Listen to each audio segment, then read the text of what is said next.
Faida nyingine ya kuwa na ushirika katika ndoa bwana ni ulinzi. Ushirika katika ndoa unaleta ulinzi, ile intimacy, ule ukaribu, unamzuia adui kupata mlango. Ni kitu cha kutafakarisha. Pale ambapo kila mtu anakaa kivyake afu anategemea atakuwa salama. Sio rahisi. Kuna wakati inaweza kuwa ni hatari. Baba anatakiwa ajifunze kwamba mama anahitaji ushirika gani kutoka kwake. Lakini pia mama tunatakiwa kujifunza kwamba mume anahitaji ushirika gani kutoka kwetu. Wote tuna mapungufu na mara nyingine tunakosea sana.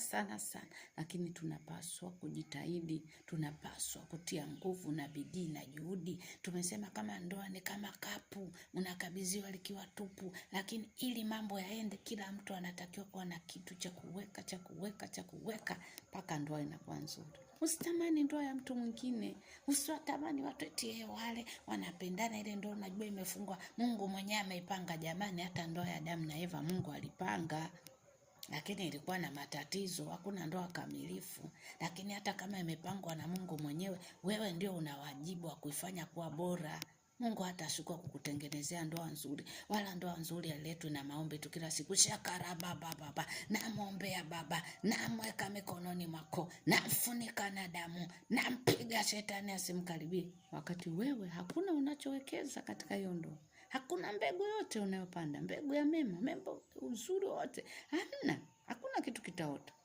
Maombi pekee hayatoshi kuitunza ndoa. Umemwombea wewe, umemfunika wewe, umemsiliba wewe, damu Yesu umempakaza kila mahali, lakini bado matatizo yako pale. Kwa nini? Kwa sababu unao wajibu. Kuna wajibu unaukwepa, unakimbilia tu maombi. Hapana. Kuna kupanda mbegu, kuna kulipa gharama, kuna kujidhabihu, kuna kusamehe, kuna kuachilia, kuna kushirikiana katika hali zote za mema na mabaya. Na kama ni baba, kuna kuwa makini kwamba wakina mama ni watu emotional, ni watu ambao wanaweza wakashawishika kirahisi na maneno. Uza maneno na wewe. Najifanya una maneno magumu, utachina. Uza maneno. Kwa sababu huko nje maneno yanauzwa na wanawake wanaenda kuyanunua. Lakini mama pia na wewe changamka. Muombe Mungu akusaidie, muombe Mungu akupe neema, muombe Mungu akufanye uwe bora.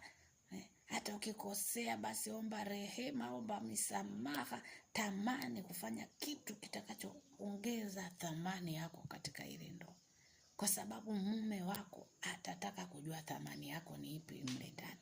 Siku atapogundua hauna thamani, utatupwa kama jamvi la wageni.